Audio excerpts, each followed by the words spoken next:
ইনশাআল্লাহ আজকের সংক্ষিপ্ত আলোচনার শুরুতে আমি প্রথমেই ধন্যবাদ জানাতে চাই আমাকে এখানে আমন্ত্রণ জানানোর জন্য। এখানে আসতে পেরে আমার বেশ ভালো লাগছে। আল্লাহ আজ্জা ওয়া জাল্লা এই কমিউনিটিকে বরকত দান করুন। এখানকার মসজিদটিতে সবসময় মানুষের উপস্থিতি বজায় থাকুক, বিশেষ করে ফজর এবং ঈশার সময়, এবং আল্লাহ যেন এই মসজিদটিতে তরুণদের উপস্থিতি দিয়ে ভরে রাখেন সকাল আর সন্ধ্যায়। আমিন ইয়া রব। আমি আজকে আপনাদেরকে যা বলতে চাই তা হলো আমি কিছু আয়াত সম্পর্কে ব্যাখ্যা করতে চাই, যার উপর আমি আগেও দুরূস দিয়েছি, কিন্তু আজকে একটু ভিন্ন আঙ্গিকে তা আপনাদের কাছে উপস্থাপন করার চেষ্টা করব। এছাড়াও আমি আসলে শুরুতে কোরআনের প্রেক্ষাপটের বাইরে থেকে কথা বলবো, আর তা হলো আমাদের সন্তানদের প্রতি যে সচেতনতা কাজ করে, এটা আসলে আমাদের দিনের ভিত্তি। ব্যাপারটা কোনো নতুন কিছু না, যা আমরা মাত্র উপলব্ধি করতে শুরু করেছি। আমাদের ভবিষ্যৎ প্রজন্মের জন্য যে চিন্তা কাজ করে, এটা আমরা পেয়েছি আমাদের পিতা ইব্রাহিম আলাইহিস সালামের কাছ থেকে। আসলে তারও আগে আমরা যেই সচেতন বাবার কথা জানতে পেরেছি, তিনি ছিলেন নূহ আলাইহিস সালাম। নূহ আলাইহিস সালাম তার সন্তানদের ব্যাপারে বেশ উদ্বিগ্ন ছিলেন। তিনি আল্লাহ তাআলার কাছে সন্তানদের উদ্ধারের জন্য প্রার্থনা করেছিলেন। তো আমাদেরকে সন্তানদের দ্বীনি বিষয়ে আমাদের সচেতনতা এই ধর্মে বহু পুরাতন ভিত্তি, এই ধর্মের একটি মৌলিক অংশ। আর আল্লাহ আজ্জা ওয়া জাল্লা আমাদের একটা বিষয় শিখাতে চেয়েছেন। আমাদের বেশ কয়েকবার এমন নবীদের ব্যাপারে জানিয়েছেন যাদের নিজ সন্তানদের মধ্যে সমস্যা ছিল। অনেকবার ইব্রাহিম আলাইহিস সালামকে আল্লাহ অত্যন্ত নেককার দুজন সন্তান দিয়েছিলেন। তাকে দিয়েছিলেন ইসমাইল এবং ইসহাক। তিনি দুজন অপূর্ব সন্তান পেয়েছিলেন, কিন্তু নূহ আলাইহিস সালাম তেমন পাননি। ইয়াকুব আলাইহিস সালাম কয়েকজন অনুগত সন্তান, আবার কয়েকজন সমস্যাগ্রস্ত সন্তান পেয়েছিলেন, তবে বেশিরভাগই অবাধ্য ছিলেন, তাই না? তার মানে আমাদের নবীদের মধ্যে এমন কয়েকজন সন্তানদের ব্যাপারে সমস্যায় পড়তে হয়, তাহলে আপনি আমরা যতই চেষ্টা করি না কেন, আমরা সন্তানদের ব্যাপারে আমাদের সমস্যাকে এড়িয়ে যেতে পারবো না। এটা আল্লাহর কদরেরই অংশ। আল্লাহ আমাদের কয়েকজনকে অনুগত সন্তান দান করবেন, কিংবা আমাদের কিছু সন্তান হবে অনুগত, আবার কিছু সন্তান হবে আমাদের জন্য পরীক্ষা স্বরূপ। আর আমাদের সব ধরনের সন্তানকে বড় করে তুলতে হবে। এটা আমাদের দিনেরই একটা অংশ, আমাদের জীবনের অংশ। দুটি বাচ্চা কখনোই একই রকম হবে না। কেবল একটা সূত্র প্রয়োগ করে আপনার সব বাচ্চাকে বড় করতে পারবেন না। উদাহরণস্বরূপ ইয়াকুব আলাইহিস সালামের কথাই ধরুন। আমরা এটা বিশ্বাস করি না যে তিনি ইউসুফ আলাইহিস সালামকে বেশি স্নেহ করেছিলেন এবং অন্যদের প্রতি কম যত্ন নিয়েছিলেন, তাই তারা অমন আচরণ করেছিলেন। তিনি একজন নবী ছিলেন। অবশ্যই একজন নবীর অন্যতম প্রধান কাজ হলো ন্যায়নিষ্ঠভাবে জীবনযাপন করা। আর আপনি যদি আপনার এক সন্তানের প্রতি স্নেহশীল হন আর অন্যদের প্রতি তা না করেন, তাহলে তাতে সুবিচার হলো না। আমরা ইয়াকুব আলাইহিস সালামের কাছে এমনটা আশা করি না। অর্থাৎ বাবা হিসাবে যতটুকু করা সম্ভব ছিল তিনি করেছিলেন। আলহামদুলিল্লাহ, শেষে তারা তওবাও করেছিলেন, আর এটা তার প্রতি আল্লাহর উপহার ছিল। কিন্তু যেমনটা আমি বলেছিলাম নূহ আলাইহিস সালামের ক্ষেত্রে, তার ছেলেরা শেষ পর্যন্ত তওবা করেনি। আবার তারা নবী ছিলেন দেখে আপনি হয়তো ভাবতে পারেন যে কারো খুব ভালো চাকরি থাকলে তাতে বাড়তি সুযোগ সুবিধা থাকে। যেমন আপনার কেউ খুব ভালো চাকরি করেন, তাই আপনার পুরো পরিবারের জন্য আপনি হেলথ ইন্স্যুরেন্স পাচ্ছেন, তাই না? একজন নবীর চাকরি তো বেশ ভালো পদের, তিনি আল্লাহর কর্মচারী। এখানে তো তিনি কিছু সুযোগ সুবিধা পেতেই পারেন। আমি অন্তত আমার পরিবারের ব্যাপারে নিশ্চিন্ত থাকতে পারি। কোনো নবীকেই তার পরিবারের নিশ্চয়তা দেওয়া হয়নি, না তার স্ত্রী, না তার সন্তান। এমনকি আমাদের নবী মুহাম্মদ রাসূলুল্লাহ সাল্লাল্লাহু আলাইহি সাল্লামের ক্ষেত্রেও একটা অভাবনীয় হাদিস।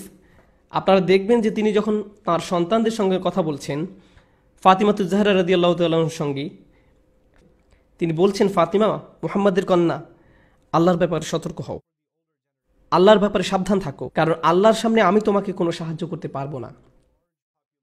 তিনি এই কথা বলছেন নিজের মেয়েকে সাল্লাল্লাহু আলাইহি সাল্লাম। অন্য কথায় তিনি আমাদেরকে খুবই গুরুত্বপূর্ণ কিছু শিখাতে চাইছেন। কেবল আমরা মুসলিম হয়েছি বলে, আমাদের সাধ্যমতো চেষ্টা করেছি বলে আমরা এমন সন্দেহ পোষণ করতে পারি না যে আমাদের নবীজি সাল্লাল্লাহু আলাইহি সাল্লাম তার সর্বোচ্চ চেষ্টার চেয়ে কোনো অংশ কম করেছেন। তিনি ভবিষ্যতে সকল বাবাদের জন্য আদর্শ, বিশেষ করে কন্যা সন্তানদের। আমরা যারা এখানে বসে আছি এবং আমাদের মধ্যে যাদের মেয়ে আছে, আমরা তো অনুগ্রহপ্রাপ্ত। আমরা রাসূল সাল্লাল্লাহু আলাইহি সাল্লামের সুন্নাহকে বজায় রাখতে পেরেছি, কারণ তিনিও ছিলেন কন্যা সন্তানের বাবা। তার ছেলেও হয়েছিল, কিন্তু তারা খুব অল্প বয়সী মারা গিয়েছিল। আল্লাহ তাকে একাধিক মেয়ে সন্তান উপহার দিয়েছিলেন এবং তাদের লালন পালন করার দায়িত্ব উপভোগ করতে দিয়েছিলেন। এটা এমন একটা দায়িত্ব যার জন্য আমাদের সম্মানিত বোধ করা উচিত। এ কারণে আমাদের মেয়ে সন্তান হওয়ার ব্যাপারে আমাদের চিন্তার ধারণা বদলে গিয়েছে। ইসলামের পূর্বে, উদাহরণস্বরূপ ইন্ডিয়ার কথা চিন্তা করুন, যেখানে মেয়ে সন্তান হওয়ার যে কালচার, ইসলামের পূর্বে, এমনকি আরব দেশেও যখন আপনার মেয়ে সন্তান হতো, আপনি আপনার চেহারা বিকৃত করতেন। এখন আমি সমাজকে কি করে মুখ দেখাবো? এই যুগে এসেও মুসলিম সমাজে আমাদের কারো কারো পরিবারেই আপনি আপনার স্ত্রীকে নিয়ে হাসপাতালে আছেন। সে প্রায় মারাই যাচ্ছিল সন্তান জন্ম দিতে গিয়ে, কিন্তু সন্তান জন্মের সঙ্গে সঙ্গে আপনার মা আপনাকে টেক্সট করলেন। ভালো খবর তো? এ কথার মানে কি? তিনি আসলে জিজ্ঞেস করছেন ছেলে হয়েছে কিনা। এরপর আপনি কোনো উত্তর না দিলে তিনি আপনাকে সান্ত্বনা দিলেন, অসুবিধা নেই, এর পরের বার হবে ইনশাআল্লাহ। যেন মেয়ে হওয়ার ব্যাপারটা খুবই দুঃখজনক। সুবহানাল্লাহ, কত নিচে নেমে গিয়েছি আমরা। আল্লাহ আসলে সেসব মানুষের ব্যাপারে কোরআনে অভিযোগ করেছেন যারা তাদের কন্যা সন্তানকে মর্যাদা দেয় না। যখন মেয়ে জন্ম নেয় তার মুখ কালো হয়ে যায়, যেন কালো মেঘ তার মুখকে ঢেকে রেখেছে, আর সে হতাশায় ডুবে ভাবছে আমার এইমাত্র একটা মেয়ে হয়েছে। তার মুখ কালো হয়ে যায়। সুবহানাল্লাহ। তো আমাদের সন্তানদের ব্যাপারে দুশ্চিন্তা করা নিয়ে কথা বলার আগে আমাদের প্রথমে ভাবা উচিত বাবা মা হিসাবে আমরা কতটা যোগ্য। এই বিষয়টা প্রথমে খেয়ালে আনতে হবে। আর এটা আসলে বেশ বড় একটি সমস্যা। তবে এটা আমার সূচনা নয়। আমি যা বলে শুরু করতে চাচ্ছিলাম, যে আমি আগে বলেছিলাম যে সন্তানদের প্রতি সচেতনতা আমাদের দিনেরই ভিত্তি, এই দিনের একটা মৌলিক অংশ। আর এটা এমন একটা বিষয় যাতে আমরা প্রজন্ম থেকে প্রজন্ম আমরা যথেষ্ট সফল, আলহামদুলিল্লাহ। এই দিনের একটা মৌলিক অংশ। সন্তান বড় করার কাজে আমরা বেশ ভালো, যুগ যুগ ধরে, আলহামদুলিল্লাহ। অবশ্যই পৃথিবী অনেক বদলে গিয়েছে নবী সাল্লাল্লাহু আলাইহি সাল্লামের যুগের পরে, কিন্তু সন্তান লালন পালনে মুসলিমদের সফলতা অন্য যে কারো চেয়ে ভালো ছিল, আলহামদুলিল্লাহ, বর্তমান সময়ের আগ পর্যন্ত। আজকের দুনিয়া এতটা আকস্মিকভাবে বদলে যাচ্ছে যে এটা শুধু সরকার কিভাবে পরিচালিত হবে তাতে প্রভাব রাখছে না, এটা আমাদের অর্থনীতিতে প্রভাব রাখছে। কিভাবে এক দেশ অন্য দেশের সাথে সম্পর্ক বজায় রাখছে, কিভাবে ইন্ডাস্ট্রি গড়ে উঠছে, শুধু তাতেই প্রভাব বিস্তার করছে না, বরং এটা আমাদের পরিবারগুলোকেও প্রভাবিত করছে। শুধু মুসলিম পরিবার নয়, সকল পরিবার। বর্তমান বিশ্ব নাটকীয়ভাবে পরিবর্তিত হয়ে যাচ্ছে। আমাদের পরিবারের এখন যেমন অবস্থা দেখতে পাচ্ছি, এর আগে কখনো এমনটা ছিল না। সন্তানদের এখন যেভাবে বড় করা হচ্ছে, ইতিহাসের আর কোনো যুগে কিংবা অন্য কোনো সংস্কৃতিতে এমন আকার ধারণ করেনি। শুধু মুসলিম সংস্কৃতির ক্ষেত্রে নয়, সবার ক্ষেত্রেই। বিশ্বায়ন আর যোগাযোগ ব্যবস্থার বৃহৎ উন্নয়নের কারণে তার উপর ভোগবাদের চরম পর্যায়ে সৃষ্টি হওয়ায়, আমি একে পুঁজিবাদ বলি না, বরং বলি ভোগবাদ। আমরা পণ্যের আসক্ত ভোক্তায় পরিণত হয়েছি। আমি একে পুঁজিবাদ বলি না, বলি ভোগবাদ। আর এই মানসিকতা আমাদের ঘরের ভিতরেও প্রবেশ করে ফেলেছে। আমি একটা ছোট উদাহরণ দিচ্ছি। আমি যা বলছি সে ব্যাপারে, আপনাদের বাচ্চারা, যেহেতু আপনারা অনেকেই এখানে অভিভাবক, আপনাদের বাচ্চারা আপনাদের কাছে কী নিয়ে বেশি আবদার করে? তারা কিসের জন্য সব সময় বায়না ধরে থাকে? ক্যান্ডি। মাশাআল্লাহ, সত্যি আপনার তো বেশ সরল মনা বাচ্চা, তারা আপনার কাছে কেবল ক্যান্ডি চেয়েছে। আচ্ছা, আরও বলতে থাকুন। আইপড, প্লে স্টেশন, গাড়ি। তারা বড় হয়ে গিয়েছে, গাড়ি, খেলনা। অধিকাংশ ক্ষেত্রেই তারা এইসব আইপডের খবর কোথায় পায়? তারা কি স্বপ্নে দেখতে পায়? যেমন ইসুফ আলাইসাল্লাম দেখেছিলেন 11টা তারা আর চাঁদ। তো তারা কি স্বপ্নে দেখে ফেলেছে অ্যাপেল প্রোডাক্ট?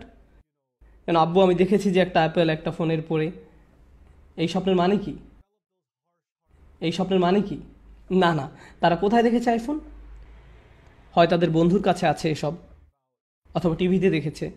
তারা যখন দেখলো তার অন্য বন্ধুর কাছে এসব আছে, তারা আপনাদের বলে আমি ওরকম স্নিকার চাই, আমি ওরকম শার্ট চাই, আমি ওরকম খেলনা চাই। এই সমস্ত খেলনার আইডিয়া তারা কোথায় পায়? এসবের ইলহাম কোথা থেকে আসে? এগুলো এসেছে মিডিয়া থেকে। আমরা আমাদের বাচ্চাদের সামনে মিডিয়ার জগৎ উন্মুক্ত করে দেই, আর এই মিডিয়া বাচ্চাদেরকে তারা মূলত এসব খেলনার জন্য করজোর বায়না করতে শেখায়, যেন আমরা তাদের এই সমস্ত খেলনা কিনে দেই। আর তখন আমরা এগুলো কিনি। তাছাড়া বাচ্চারাই যে এসবের ক্ষেত্রে শিকার তা কিন্তু না, আমরাও এর অন্তর্ভুক্ত।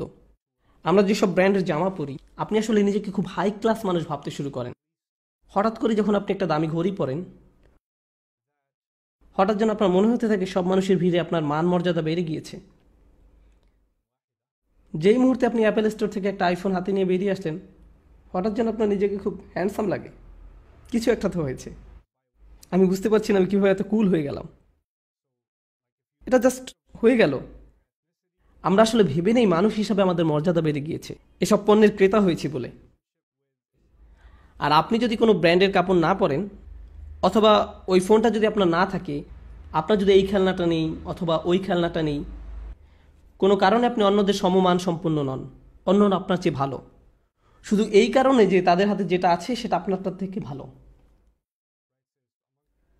তো আমরা মুসলিমরা, আমরা কেমন যেন অবচেতন ভোক্তায় পরিণত হয়ে গিয়েছি, এমনটাই আমাদের অবস্থা। আমরা এই সমাজে সন্তান লালনের কথা বলার আগে আমাদের এটা বুঝতে হবে যে আমাদের চারপাশে দুনিয়াতে আসলে কি হচ্ছে, আমাদের সকলের সঙ্গে কি হচ্ছে, আর সারা দুনিয়াতে কি হচ্ছে। কার্যকর উপায়ে সন্তান লালনের কথা ভাবার আগে আমাদের এসব ব্যাপার ভেবে দেখতে হবে। এটা বেশ বড় একটা সমস্যা। দ্বিতীয় বড় সমস্যাটা হলো আপনার কাছে সাফল্যের মানে কি। কিসে আপনার মর্যাদা বাড়ায়? এখন তো বাচ্চাদেরকে এই মানসিকতা দিয়ে বড় করা হচ্ছে যে তাদের মূল্য এসব প্রোডাক্ট দ্বারা নির্ধারিত হয়। যে ব্র্যান্ডের কাপড় পরছেন, যে বাসায় থাকছেন, যে গাড়িটা চালিয়ে তাকে স্কুলে দিয়ে আসছেন, যে ব্র্যান্ডের ব্যাগ কাঁধে নিচ্ছেন, এসব ব্যাপার, এগুলো আপনার মূল্য যাচাই করছে। আর এর সাথে যোগ হয়েছে আরও একটা সমস্যা, জীবনে সফল হওয়া বলতে কি বোঝায়। সাফল্য সম্পর্কে আমাদের ব্যক্তিগত ধারণা 20, 30 কিংবা 40 বছর আগেও যা ছিল এখনও তাই আছে। মুসলিম বিশ্বের অধিকাংশের জন্যই ব্যাপারটা সত্য যে আমাদের মধ্যে কারো কারো হয়তো শিক্ষার ভালো সুযোগ ছিল না, কিংবা আপনাদের বাবা মায়ের সেই সুযোগ হয়নি, তো তারা তাদের সব ধরনের প্রচেষ্টা লাগিয়ে দেয় তাদের বাচ্চাকে শিক্ষিত করে তুলতে। আর আপনি আপনার জীবন থেকে এই শিক্ষা পেয়েছেন, তাই আপনি বলেন আমার বাচ্চার জন্য আমি সর্বোচ্চ শিক্ষা অর্জনের ব্যবস্থা করব। যদিও এই ইচ্ছা পূরণ করতে গিয়ে আপনাকে তাকে প্রাইভেট স্কুলে পাঠাতে হয়, বাড়ি ভাড়া নিতে হয়, অ্যাপার্টমেন্ট ভাড়া নিতে হয়, অস্বস্তিকর পরিবেশে থাকতে হয়, তারপরেও তাদের সুশিক্ষার স্বার্থে আপনি তা করতে রাজি আছেন। যদি আমার অস্বাভাবিক লোন নিতে হয় তাকে আইভি লিগ বা মেড স্কুলে পাঠাতে, কিংবা তাকে কোনো লিড প্রোগ্রামের অন্তর্ভুক্ত করতে, আমরা তা করতে রাজি আছি। কেন? কারণ আপনাদের কাছে সাফল্যের সবচেয়ে গুরুত্বপূর্ণ ধাপ কি? আপনাদের বাচ্চার সুশিক্ষা। আর এখানে যারা আপনাদের সন্তান, তাদেরকে এটা বারবার বলা হয়েছে তোমাকে শিক্ষা নিতেই হবে, তুমি একজন ব্যর্থ মানুষে পরিণত হবে যদি তুমি শিক্ষা না পাও, তোমাকে কলেজ পাস করতে হবে, এটা পাস করতে হবে, ওটা পাস করতে হবে। আর আপনি যদি ইন্দো ভারতীয় অঞ্চলের হয়ে থাকেন তবে অবশ্যই আপনি একজন ব্যর্থ মানুষ যদি আপনি ফিজিশিয়ান হতে না পারেন। এ দুনিয়ায় আপনার থেকে আর আশা করার কিছু নেই। এখন আপনার জন্য কেবল একটাই দরজা খোলা আছে, আর সেটা হলো আখিরাত। আপনি সার্জন হতে পারেননি দেখে আপনার বাবা মা আপনার প্রতি অসন্তুষ্ট। আর ডেন্টিস্ট তো একেবারেই হবেন না। ডেন্টিস্ট হওয়া তো অপমানজনক, সেটা নিয়ে চিন্তা করে সময় নষ্ট করার দরকার নেই। এই আমাদের অবস্থা। তবে খেয়াল করুন, ফিজিশিয়ান হওয়া আমাদের একটা নির্দিষ্ট গোষ্ঠীর কাছে কেন এত গুরুত্বপূর্ণ? আপনি জানেন কেন? কারণ এতে সবচেয়ে বেশি টাকা আসে। এজন্য না যে আপনি কারো জীবন বাঁচাতে পারছেন কিংবা মানবতার সাহায্য করছেন। এই ধারণার সাথে ফিজিশিয়ান হওয়ার কোনো সম্পর্ক নেই।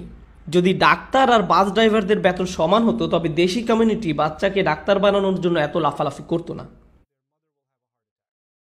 আমাদের মাঝে কোনো উৎসাহ নেই নিজের সন্তানকে পৃথিবীর উদ্ধারকর্তা হিসেবে দেখার। না, নেই। বাবা মা খুব খুশি হয়ে যায় যখন দেখে ছেলে ডাক্তার হয়ে ফিরেছে, কিন্তু ছেলে বলছে আমি 3 বছরের জন্য চলে যাব, আমি বন্যা কবলিত এলাকায় যাব, 3 বছরের জন্য কাজ করব, এরপর আমি সোমালিয়া যাব, তারপর পাকিস্তান যাব, তারপর বাংলাদেশ যাব, তারপর মালয়েশিয়াতে। আমি শুধু সেবাদান করব, বেতন নিব না, কোনো লাভের জন্য কাজ করব না। তখন সেই বাবা মা বলবে, ইয়া আল্লাহ, আমরা আমাদের সব টাকা পয়সা ঢেলে দিয়েছি তোমাকে ডাক্তার বানাবার জন্য, আর এখন তুমি এইসব করবে? তোমার তো সেই রকমের রক্তচোষা মেশিনের অংশ হওয়া উচিত ছিল, ইন্স্যুরেন্স বা ফার্মাসিউটিক্যাল কোম্পানিগুলোর অংশীদার। আমরা তো তোমাকে তাই বানাতে চেয়েছিলাম। তুমি কেন মানুষের জীবন বাঁচাবে? তোমার সমস্যা কি? এই হলো আমাদের অবস্থা। এদিকে আমরা ভাবি আমাদের ছেলে মেয়েদের মাঝে ঝামেলা আছে। আমাদের উচিত আয়নায় নিজেদের দেখা। আমরা আসলে কাদের তৈরি করছি? কোনো একটা ব্যাপার একদম গোড়া থেকে পরিবর্তন হয়ে গিয়েছে। আমাদের কাছে সাফল্য হলো টাকা পয়সা। শিক্ষা সম্পর্কে আমাদের ধারণা হলো এমন একটা ক্যারিয়ার যাতে অনেক টাকা আসে। সবকিছুর মূলই অর্থ সম্পদ। আপনি যদি সফল হন এর মানে যে আপনার কাছে অনেক টাকা পয়সা আছে। আপনি যদি সফল হন তার মানে এই যে আপনি শিক্ষা অর্জন করেছেন। শিক্ষা অর্জন করেছেন কোন ফিল্ডে? যেখানে আপনার একটা ভালো ক্যারিয়ার হবে, যার মানে যেখানে আপনি অনেক টাকা পয়সা পাবেন। এটাই এখন সাফল্য। সবশেষ কথা একই। এই ধারণা কিন্তু আগেকার যুগে ছিল না। আগেকার যুগের ধারণা ভিন্ন ছিল। আগে সকলের ধারণা ছিল আপনি শিক্ষিত হয়েছেন এর মানে হচ্ছে আপনি নিজেকে বুঝেন, আপনার চারপাশের জগৎটাকে বুঝেন, আর আপনি পৃথিবীকে আরো সুন্দর বাসযোগ্য করে তোলার জন্য কাজ করছেন। আর এর জন্য কখনো আপনাকে ইতিহাস পড়তে হবে, কখনো সামাজিক বিজ্ঞান পড়তে হবে, কখনো পলিটিক্যাল সায়েন্স পড়তে হবে, কখনো আপনার মিডিয়া নিয়ে পড়াশোনা করতে হবে, কখনো সাংবাদিকতা নিয়ে পড়াশোনা করতে হবে। সমাজে অবদান রাখতে হলে বিভিন্ন ফিল্ডে পড়াশোনা করতে হবে। কেবল একটা ক্ষেত্র নিয়েই পড়ে থাকলে চলবে না। আর তাছাড়া সবচেয়ে সফল কমিউনিটি যেদিক থেকে বিচার করুন না কেন, আমেরিকার সবচেয়ে সফল কমিউনিটি হলো তারাই যারা নিজেদের ছেলে মেয়েদেরকে কেবল একটা ক্ষেত্রে সীমাবদ্ধ করে রাখেনি। আমার এক বন্ধু বলেছিল যদি স্টিফেন স্পলবার্গ পাকিস্তানি ঘরে জন্ম নিতেন তিনি একজন ডাক্তার হতেন। কেন? কারণ আপনি জানেন সেখানকার অবস্থা। তুমি ফিল্ম স্কুলে পড়তে চাও, এসবের মানে কি? তুমি কি মেডিসিন শাস্ত্রে ফেল করেছো? আপনি আপনার বাবা মায়ের ব্লাড প্রেশার বাড়িয়ে দিবেন। এখন চলুন সন্তান বড় করা সম্পর্কে অল্প কিছু কথা বলি। সবচেয়ে আগে আমাদের মানসিকতা বদলাতে হবে। তারা যদি আমাদের মাঝে সফলতার সঠিক সংজ্ঞা খুঁজে না পায়, তারা যদি আমাদের ব্যক্তিত্বের প্রতিফলন দেখতে না পায়, তবে আমরাও এটা আশা করতে পারি না যে তারা সফলতার সঠিক মানে নিজ থেকে বুঝে নিয়েছে। তাদের কাছে এই দিক নির্দেশনা আমাদের পক্ষ থেকেই আসতে হবে। আমরা জানি সবসময় কথা বলি, আমাদের কাছে যে বিষয়গুলো সবসময় গুরুত্বপূর্ণ, যখন স্বামী স্ত্রী পরস্পরের সঙ্গে কথা বলেন তখন বাচ্চা তা শুনতে থাকে, তাই না? সবসময় তাদের কান সবসময় খোলা থাকে। এখন আপনারা যদি বিল সংক্রান্ত কথা বলেন, বাড়ি ভাড়া নিয়ে কথা বলেন, কিংবা আপনারা সবসময় মুভি নিয়ে কথা বলেন, কিংবা অন্য পরিবার সম্পর্কে কেবল বাজে কথা বলেন, তারা কি করে না করে এসব আলোচনা করেন, সন্তানরা ভেবে নিবে যে বড়রা এমনই, আমার বাবা মা এসব করে, ভেবে নিবে যে বড়রা এমনই। এগুলোই তাদের জীবনে গুরুত্বপূর্ণ হয়ে দাঁড়াবে। কিন্তু আপনি আর আপনার স্ত্রী যদি কোরআন নিয়ে কথা বলেন, আখিরাত নিয়ে কথা বলেন, অন্যের জন্য ভালো কিছু করার কথা বলেন, কাউকে সাহায্য করার কথা বলেন, তারা আপনারটা দেখেই শিখে নেবে। আপনার তাকে লেকচার দিতে হবে না। এই ব্যাপারে তারা কেবল আপনাকে দেখবে। সবচেয়ে কার্যকর প্যারেন্টিং সেটাই, যেখানে বাচ্চাকে কোনো কাজ করাতে বাবা মায়ের কোনো কিছু বলতে হয় না। তারা দেখতে দেখতে শিখে ফেলে, কারণ তারা এসবই সবসময় দেখছে। আপনাদের মধ্যে অনেকেই ভাবেন যে আমি যদি নোমান ভাইয়ের লেকচারগুলো নিয়ে এসে বাচ্চাদেরকে বসিয়ে শোনাতে পারতাম, ইনশাআল্লাহ এরপর তারা ভালো হয়ে যেত। শুধু কয়েকটা ইউটিউব ভিডিও আর সমস্যা সমাধান হয়ে যাবে, এতে আসলে কোনো উপকার হবে না। আর আপনি হয়তো এতদিনে সেটা বুঝে ফেলেছেন। আর আপনিই হচ্ছেন আপনার সন্তানদের প্রকৃত কাউন্সিলর। আমি আমার সন্তানের প্রকৃত কাউন্সিলর। আমাদের তাদের সবচেয়ে ভালো বন্ধু হতে হবে। আর এরপরের কথা হচ্ছে বিশ্বের পরিবর্তন। আপনি জানেন পুরনো যুগে বাবা মায়ের সাথে সন্তানদের একটা প্রাকৃতিক সম্পর্ক বিরাজ করত, কিন্তু নতুন যুগে আব্বু দিনের বেশিরভাগ সময় অফিসে কাজ করেন, বাসায় আসেন ক্লান্ত হয়ে।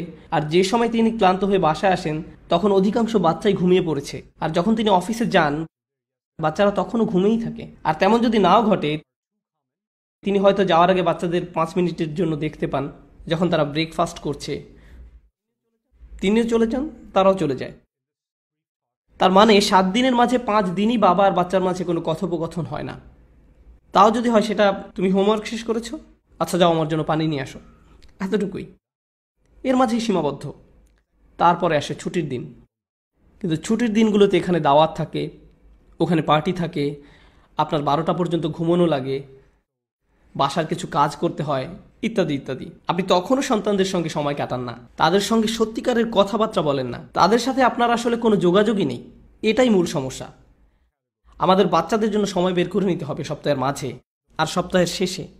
এটাই আপনার এবং আমার জন্য কার্যকরী উপদেশ।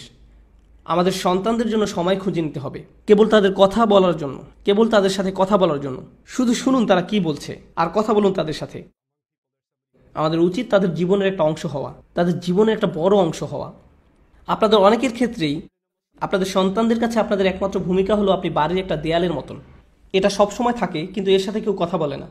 আপনার একে দরকার আছে, আর এটা অনেক গুরুত্বপূর্ণ। এই কারণ ছাড়া আর কোনো সম্পর্ক নেই এর সাথে। আপনি জানেন এই ধরনের বাবা মায়ের সাথে কি হয়? তারা তাদের আচরণের প্রতিফলন পায় যেই মুহূর্তে সন্তানেরা টিনেজার হয়, তারা কিছুটা স্বাধীন হয়ে যায়। ধরুন তখন তারা আপনার কাছে এসে একটা গাড়ি কিনে দিতে বলল, আর আপনি বললেন না, ঠিক আছে আমি আমার বন্ধুদের সাথে চলে যাচ্ছি, আমি একটা চাকরি জোগাড় করে ফেলবো, আর কিছু টাকা জমিয়ে নিজের গাড়িও নিজেই কিনে ফেলবো। এরপর একদিন হঠাৎ করে আপনি ছেলের কাছে শুনতে পান, বাবা আমি এখন থেকে আলাদা থাকছি। আলাদা থাকছো মানে? তুমি কোথায় যাবে? সেটা কোনো ব্যাপার না, আমি এখন বড় হয়েছি। আর এখন আপনি দৌড়ে মসজিদে আসেন, ইয়ামু সাহেব আমাকে একটা সূরা বলে দিন, একটা দোয়া বলে দিন যাতে আমার ছেলেটা ভালো হয়ে যায়। ইয়ামু সাহেব, এভাবে কোনো সমস্যার সমাধান হয় না, এভাবে কোনো সমস্যার সমাধান হয় না। যখন তাদের বয়স 17, 18, 19, 20 হয়ে গিয়েছে, তখন জরুরি সংকট অনুভব করলে চলবে না। তাদেরকে গড়ে তুলতে হবে আরও অনেক আগে থেকে। এখন আমি কিছু প্র্যাকটিক্যাল উপদেশ দিতে চাই সেসব অভিভাবকদের জন্য যাদের সন্তানদের বয়স 10-এর নিচে। হাত তুলুন প্লিজ, যাদের সন্তানদের বয়স 10-এর কম। খুব বেশি নেই, আলহামদুলিল্লাহ। আমি এই দলে আছি, আমার সবচেয়ে বড়টার বয়স 10। তো আমাদের জন্য আমাদের সবচেয়ে বড় দায়িত্ব হলো সন্তানদের ইসলাম শিক্ষা দেয়া।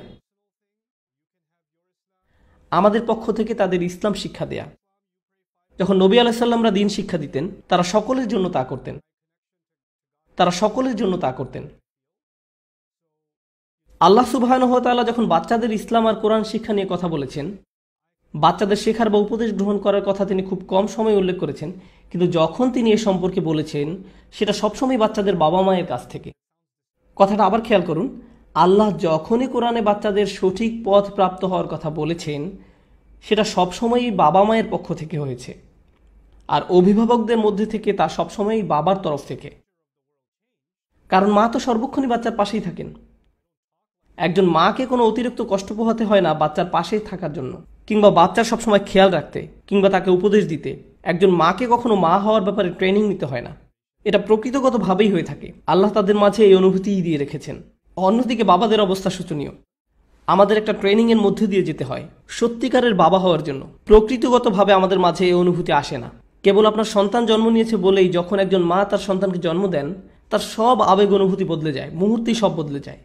কিন্তু একজন বাবার ক্ষেত্রে 3-4 দিন পার হওয়ার পর যখন বন্ধুরা জিজ্ঞেস করে, তোমার তো শুনেছি বাবু হয়েছে, হ্যাঁ, কিন্তু আমি এখনো ধরতে পারিনি কি হয়েছে। কেউ আপনাকে বুঝিয়ে দিলে আপনি বুঝতে পারেন ব্যাপারটা। আমি কি বলছি বুঝতে পারছেন? আমি এখনো ধরতেই পারিনি কি হয়েছে, কারণ বাবা হওয়ার যে উপলব্ধি তা স্বভাবগতভাবে আমাদের মাঝে আসে না। আমাদের এই অনুভূতি গড়ে তুলতে হয়, তাই না? এই জন্য আল্লাহ হযরত লুকমানের কথা বলছেন। তিনি কিভাবে সঠিক সুযোগটা বেছে নিচ্ছেন বাচ্চার সাথে কথা বলার জন্য। আমরা দেখেছি ইয়াকুব আলাইহিসসালাম তার সন্তানদের সাথে কথা বলছেন। আমরা ইব্রাহিম আলাইহিসসালামকে পেয়েছি, তিনি তার সন্তানদের ঠিক একই উপদেশ দিয়েছেন যা ইয়াকুব আলাইহিসসালাম বলেছেন। খুব চমৎকার বিষয়টা, কারণ এ থেকে বোঝা যায় একজন বাবা তার সন্তানদের প্রতি দায়িত্ব পালন করছেন। তাকে শুধু এটা শিখিয়ে নয় যে নিজেকে কিভাবে গড়ে তুলতে হবে, বরং তাকে কিভাবে একজন বাবা হতে হবে সেটাও শিখিয়েছেন। আমরাই আমাদের সন্তানদেরকে শিখাবো কিভাবে একদিন ভালো বাবা হতে হবে। কারণ ইব্রাহিম আলাইহিসসালাম শিখিয়েছিলেন ইসহাক আলাইহিসসালামকে, ইসহাক আলাইহিসসালাম শিখিয়েছিলেন ইয়াকুব আলাইহিসসালামকে। এক্ষেত্রে কোরআন কি বলছে? ইব্রাহিম এবং ইয়াকুব অর্থাৎ একজন দাদা আর তার নাতি একদম একই কথা বলছেন। তারা কি কথাটা একই সময় বলেছেন? না, দুজনে সম্পূর্ণ আলাদা দুই প্রজন্মের। এই কথা বলছেন ইব্রাহিম আলাইহিসসালাম।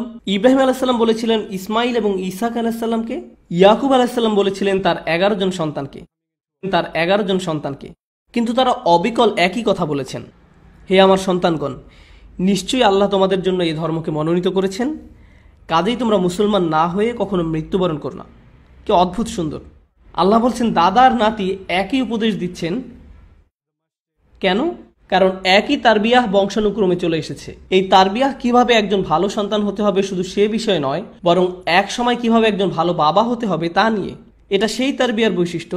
অন্য কথায়, আমরা আমাদের সন্তানদেরকে তারবিয়া দিয়ে যাব যখন তারা পরিণত বয়স্ক হয়ে যাবে। আমরা তাদের সন্তানদের লালন পালন ব্যাপারে উপদেশ দিব।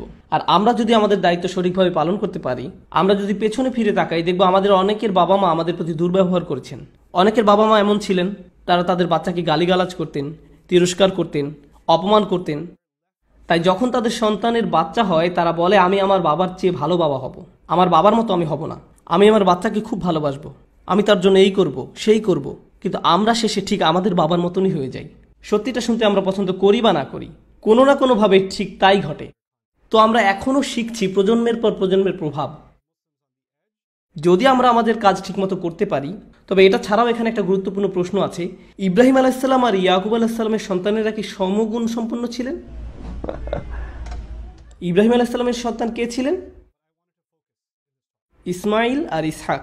আর ইয়াকুব আলাইহিসসালামের সন্তান কে ছিলেন? ইসু আলাইহিসসালাম, বিনিয়ামিন আর বাকি ভাইরা। তারা কি সমান গুণ সম্পন্ন ছিলেন? না, কিন্তু উপদেশ তো একই রয়ে গিয়েছে, তাই না? ঠিক একই পরামর্শ। আল্লাহ এখানে শিখাচ্ছেন যে আপনার বাচ্চারা সহজ হোক কিংবা জটিল হোক, আপনাকে আপনার কর্তব্য করে যেতে হবে। অভিভাবকত্বের কিছু অংশ কখনোই পরিবর্তন হয় না, তবে কিছু ক্ষেত্রে পরিবর্তন হয়।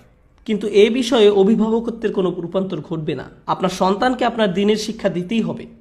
এটা আপনার তরফ থেকেই ঘটবে। এই কাজটা কারি সাহেব করে দিবেন না, ইমাম বা খতিব সাহেব করে দিবেন না, আপনাকেই করতে হবে। তো এখন আমি আসল কথায় ফিরে আসি। আমি আপনাদের সাথে কিছু বাস্তবসম্মত তাৎক্ষণিক উপায় শেয়ার করতে চাই, যা আমি সহ আমাদের সকলের কাজে লাগতে পারে। এটা আমার ব্যক্তিগত ধারণা যে ইসলামী শিক্ষা ব্যবস্থায় একটা বিপ্লব ঘটা দরকার। আমি এই কথা দ্বারা কি বোঝাতে যাচ্ছি? এখন ইসলামিক স্টাডিজ হচ্ছে আলিমদের জন্য। একজন আলিম পড়াশোনা করবেন ফিকহ, হাদিস, তাফসির, আকিদা এসব নিয়ে। তারা এসব কিছু নিয়ে পড়াশোনা করে একজন আলিম হবেন, আর তারা এই বিষয়সমূহ নিয়ে অনেক উচ্চ লেভেলের পড়াশোনা করবেন। কিন্তু ঠিক তাদের নিচেই আরেকটি লেভেল আছে, যেটা আমাদের আসলে তৈরি করে নিতে হবে। এটা তেমন একটা দেখা যায় না এখনো। আমাদের সৃষ্টি করতে হবে ইসলামী শিক্ষার এমন একটা লেভেল যেখানে আমরা কেবল আমাদের দৈনিক জীবনযাপনের জন্য ইসলাম শিখব। আমি এখানে ফিকহ শিক্ষার কথা বলছি না, আমি বলছি বাবাদের প্রতি উপদেশের কথা, স্ত্রীদের প্রতি উপদেশের কথা।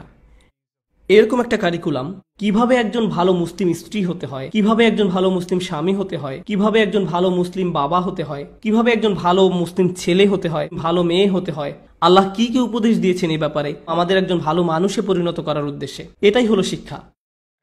সত্যিকারের শিক্ষা মানে এই না যে আপনি C++ জানেন, আপনার মাইক্রোসফটের উপর একটা সার্টিফিকেশন আসছে, আপনার সিস্কোয়ের উপর সার্টিফিকেশন আছে, আর এর সাথে আপনার অ্যাকাউন্টিংয়ের উপর একটা ডিগ্রি আছে, আপনি MBA করেছেন। এত কিছুর মানে হলো আপনি জানেন কিভাবে টাকা পয়সা বানাতে হয়। এর দ্বারা কেবল এটাই বোঝা যায় যে আপনি অর্থ উপার্জনের পথ জানেন। এই শিক্ষা আপনাকে একজন ভালো মানুষে পরিণত করে না। আমি এমন অনেক ফিজিশিয়ানদেরকে চিনি যারা মানুষ হিসাবে জঘন্য। আমি এমন অনেক প্রোগ্রামারদেরকে চিনি যারা মানুষ হিসাবে অত্যন্ত ভয়াবহ। তারা একেবারে জাহিল, তারা একজন ভালো বাবা হওয়ার ব্যাপারে অনভিজ্ঞ। তাদের এত শিক্ষা কি কাজে আসলো? এসব কেবল বুদ্ধিমত্তার শ্রম। আপনার ফ্যাক্টরিতে আপনি কেবল একজন দক্ষ শ্রমিক। এটা যদিও একটা ভার্চুয়াল ফ্যাক্টরি, কিন্তু আপনি একজন শ্রমিক ছাড়া আর কিছুই না। আমাদেরকে ইসলামী শিক্ষা ব্যবস্থায় এক বৈপ্লবিক পরিবর্তন আনতে হবে, যে শিক্ষা ব্যবস্থার মূল লক্ষ্য সবাইকে আরো ভালো মানুষে পরিণত করা, আদব শিখানো। কিছু বিশেষ দিকে আমাদের সাহায্য প্রয়োজন যা আগে কখনো প্রয়োজন হয়নি। আমি আপনাদের বলেছিলাম যে আমাদের ঘরের ভিতর যা হচ্ছে সেটাও বর্তমানে টার্গেট করা হচ্ছে। বেশিরভাগ মুসলিম বাবা এখন জানেনই না ভালো বাবা হওয়ার মানে কি। এগুলো আমাদের কাছে খুব সহজ এবং স্বাভাবিক ছিল আগে। এই দায়িত্বগুলো বোঝা খুব একটা কঠিন ছিল না। কিন্তু এখন বৈশ্বিক পরিবর্তনের কারণে, আমাদের জীবনযাপন পদ্ধতির পরিবর্তনের কারণে আমাদের এসব আবার শিখতে হবে। এই জ্ঞানের কাছে ফিরে এসে আবার নতুন করে শিখতে হবে। বিশেষ করে কিভাবে সন্তান লালন পালন করতে হয় তা জানতে হবে। আপনারা এক সেট CD পাবেন, আমার মনে হয় অনলাইনে MP3ও পেয়ে যেতে পারেন। আমি চাই আপনারা সবাই সেটা শুনবেন। সিডিগুলো আমার করা না, এমন একজন ভাই করেছেন যাকে আমি খুব বেশি সমাদর করি, ভাই Hisham al Awadi. Children around the messenger. তার একটি সিরিজ হলো চিলড্রেন অ্যারাউন্ড দ্য মেসেঞ্জার আর মাদার্স অফ বিলিভার্স। এই দুইটি সিরিজ আমি চাই এখানে সবাই, বিশেষ করে বাবারা, তাদের সম্পূর্ণ পরিবার নিয়ে শুনবেন। চিলড্রেন অ্যারাউন্ড দ্য মেসেঞ্জার, বাবারা তাদের সম্পূর্ণ পরিবার নিয়ে শুনবেন। এটা খুবই গুরুত্বপূর্ণ। এটা আমাকে গভীরভাবে উপকৃত করেছে, আর এটা সাধারণ অভিভাবকদেরও অত্যন্ত উপকারে আসবে। এগুলো আমাদের খুব স্বল্প রিসোর্স হলেও অত্যন্ত মূল্যবান। আমাদের এই সুবিধাগুলো কাজে লাগাতে হবে। আর ইনশাআল্লাহ আমাদের পুরো পরিবারের উচিত এই লেকচারগুলো শোনা। আপনারা আইপ্যাডে রাখতে পারেন, কিংবা গাড়িতে বসেই সবাই একসাথে শুনতে পারেন। আপনার বেশ কাজে আসবে। আপনার সন্তানকে সঙ্গে নিয়েই কোরআন তেলাওয়াত করুন। একজন কারি ডেকে তাকে দিয়ে তেলাওয়াত করাবেন না, কাজটা নিজেই করুন। আপনার সন্তানকে সঙ্গে নিয়েই করুন। মাওলানা সাহেব আসুন, কোরআন পড়ান, পড়িয়ে বাসায় চলে যান। আর আপনি, আপনার সময় নেই এসবের জন্য? আপনার যদি কোরআনের জন্য হাতে সময় না থাকে, তাহলে আপনার বাচ্চাকে কেন কোরআনের জন্য সময় বের করে নিতে হবে? আপনার সন্তানের সঙ্গে বসুন আর 20 মিনিট ধৈর্য ধরুন। শয়তান আসবে, সে আপনাকে বারবার হাই তুলতে বাধ্য করবে। আপনার তখন পিপাসা হবে, ঘুম আসবে, আপনার হঠাৎ মনে পড়ে যাবে যে আপনার একটা মিটিংয়ের কথা। এত সব কিছু এই 20 মিনিটের মধ্যেই হবে। কেন? কারণ আপনি এই 20 মিনিট কোরআনের জন্য দিতে চাইছেন, আর শয়তান সেটা ঘৃণা করে, সে সহ্য করতে পারে না। কিন্তু এই 20 মিনিট ধৈর্য রাখুন, নিজেকে সমর্পণ করুন আপনার বাচ্চার জন্য, পুরো পরিবারকে সঙ্গে নিন। দিনের একটা সময় আমরা সবাই একসাথে বসবো, আর আমরা সবাই কোরআন পড়বো, কোরআনের ব্যাখ্যা শুনবো, না হয় অন্তত অনুবাদ শুনবো সকলে একসঙ্গে। যদি 1 ঘন্টার জন্য তা সম্ভব না হয়, তবে অন্তত 10 মিনিটের জন্য তা করুন, তাতেও হবে। কেবল শুনুন কোরআনের অল্প কিছু অংশ 10 মিনিটের জন্য। তেলাওয়াত ছাড়া আর এটুকু করুন। তেলাওয়াতের জন্য আমি কতটুকু সময় রাখতে বলেছি? 20 মিনিট। আর অনুবাদের জন্য বা তাফসির অথবা ব্যাখ্যা শোনার জন্য কতক্ষণ? 10 মিনিট। তো প্রতিদিন মোট কতক্ষণ? এই 30 মিনিট আপনি আর আপনার গোটা পরিবার আল্লাহর উদ্দেশ্যে কিছু করলেন। আমি পরামর্শ দিব মাগরিব আর ঈশার মধ্যবর্তী সময়টা বেছে নিতে। ঠিক আছে, আপনি হয়তো বলবেন আমার বাচ্চাদের পরীক্ষা চলছে, এখন মে মাস, সেমিস্টার শেষ হোক আগে। আচ্ছা ঠিক আছে, আমি এটা মেনে নিলাম, কিন্তু গ্রীষ্মের ছুটিতে আপনারা এই কাজটা করবেন, প্রতিদিন মাত্র 30 মিনিট। এমনটা বলবেন না আমি আমার বাচ্চাকে কোন প্রোগ্রামে ভর্তি করব। আপনি আপনার বাচ্চার প্রোগ্রাম, অন্য সব প্রোগ্রাম পরের ব্যাপার। আমাদের এভাবে বোঝাপড়া করে নিতে হবে। ইসলাম অটো পাইলটের মতন ধরলে চলবে না। আর আমি এটা বলেই আমার কথা শেষ করতে চাই। আমি কি বোঝাতে চাইছি? আমরা আসলে একটা মুসলিম সমাজে বড় হয়েছি। আমাদের মধ্যে অধিকাংশরই, আমার নিজেরও, আমাদের বাবা মায়ের কখনো আমাদের ঈমান সম্পর্কে দুশ্চিন্তা করতে হয়নি। তারা এমন দুশ্চিন্তাগ্রস্ত ছিলেন না যে আমার ছেলে কি খ্রিস্টান হয়ে যাবে, নাকি সে নাস্তিক হয়ে যাবে, কিংবা ইহুদি হয়ে যাবে। এসব নিয়ে তাদের মাথা ব্যথা ছিল না। তারা ভাবতেন না আমার ছেলে জুমার নামাজ না পড়ে অন্য কোথাও ঘুরতে গেল কিনা। তারা এসবের ব্যাপারে চিন্তাগ্রস্ত ছিলেন না। তাদের মনে এমন কোনো আশঙ্কা আসতো না। তাদের ভাবতে হতো না যে তাদের ছেলে কোনো গ্যাংয়ে যোগ দিল কিনা, কিংবা ড্রাগ নিল কিনা, কিংবা বাড়ি ছেড়ে পালিয়ে যাবে কিনা। তো ইসলাম শিখানোর ব্যাপারে তাদের খুব একটা ভাবতে হয়নি, কারণ গোটা সমাজ আপনাকে কোনো না কোনো ভাবে তা শিখিয়ে দিচ্ছিল। স্কুল থেকে সে শিক্ষা পেয়েছেন, সব জায়গায় আপনি আজানের ধ্বনি শুনতে পেতেন। সমাজ আপনাকে ইসলামের সান্নিধ্যে নিয়ে এসেছিল। এখানে কি সেই সমাজ আছে? না। তাহলে এখানে আপনি আপনার বাচ্চাকে সেভাবে বড় করতে পারবেন না যেভাবে আপনার বাবা মায়েরা করেছিলেন। আপনি ধারণা করে নেন যে সবকিছু ঠিকঠাক মতো হয়ে যাবে, সব ঠিক হয়ে যাবে, আমরা তো ভালোভাবেই সব পার করেছি। ভাই, আপনি তা পেরেছেন কারণ আপনি সম্পূর্ণ ভিন্ন একটা দুনিয়ায় বসবাস করতেন, আর এখন অন্য এক দুনিয়া। এখানে কোনো নিশ্চয়তা নেই যে আপনার বাচ্চারা ইসলামকে ধরে রাখবে, কোনো গ্যারান্টি নেই, একেবারেই নেই। এই পরিবেশটা শুধু গাড়ির কালো ধোঁয়ায় দূষিত হয়েছে তা নয়, এখানে যেই দূষণ ঘটছে তা হলো কুফর। এই পরিবেশটা, মানুষ এখন সন্দেহবাতিক হয়ে গিয়েছে। আমি আপনাদের বলে শেষ করতে পারবো না কত টিনেজার আমার কাছে এসেছে যারা ইসলামের ব্যাপারে সন্দিহান। তারা শুধু সন্দিহান তা নয়, তারা প্রতিনিয়ত অসংখ্য বাজে মন্তব্য শুনে থাকে দিন সম্পর্কে। তার উপর আমরা টেক্সাসে থাকি, আমরা অনেক খারাপ কথা শুনি। আজকে সকালেই 2 মর্মন খ্রিস্টান ছেলে জুমার আগে আমার বাসায় এসেছিল। দরজায় নক করলো, খুলে দেখলাম 2টা বাচ্চা ছেলে, টিনেজ ছেলেরা দাওয়াত দিচ্ছে। আমি তখন ভাবছিলাম, ইস, আমাদের মাঝেও যদি এমন ছেলেরা থাকতো। আপনি কোনো টিনেজ ছেলেকে দেখেছেন যে সকালে উঠে তৈরি হয়ে নেয়, সুন্দর জামা কাপড় পরে, ইউনিফর্মের মতো বাইক নিয়ে বেরিয়ে পড়ে? এখন বাইরে 92 ডিগ্রি, এর মধ্যে তারা ঘরে ঘরে যেয়ে বলে আমরা আপনাকে সৃষ্টিকর্তার বাণী সম্পর্কে বলতে চাই। আপনি জানেন এটা করার জন্য কতটা সাহস দরকার? আমি তাদের ধর্মবিশ্বাস ভেঙে দেওয়ার আগে প্রথমে যেটা করতাম তা হলো বলতাম তোমরা যা করছো সেটা সত্যি প্রশংসার দাবি রাখ। বিস্ময়কর, তাদের কাছে এখনো সত্য আসেনি, তারপরে তারা এতটাই নিজেদের উৎসর্গ করেছে যে তারা তাদের বাচ্চাদের মাঝে এই ধর্মবিশ্বাস গেঁথে দিয়েছে। কারণ মর্মন কমিউনিটি এই সিদ্ধান্ত নিয়েছিল যে তাদের সন্তানেরা তাদের অগ্রাধিকার পাবে। আমরা সবকিছু ভুলে যাব, আমাদের ধর্ম প্রচার করব না, অন্যদের তা শিখাতে যাব না, আমরা কেবল চিন্তা করব আমাদের সন্তান নিয়ে। আমরা সর্বোচ্চ চেষ্টা করব যাতে তারা এই ধর্ম উপলব্ধি করতে পারে। এ ধারণার জন্যই তাদের টিনের ছেলেরা আজ তাদের ধর্মকে ধরে রেখেছে।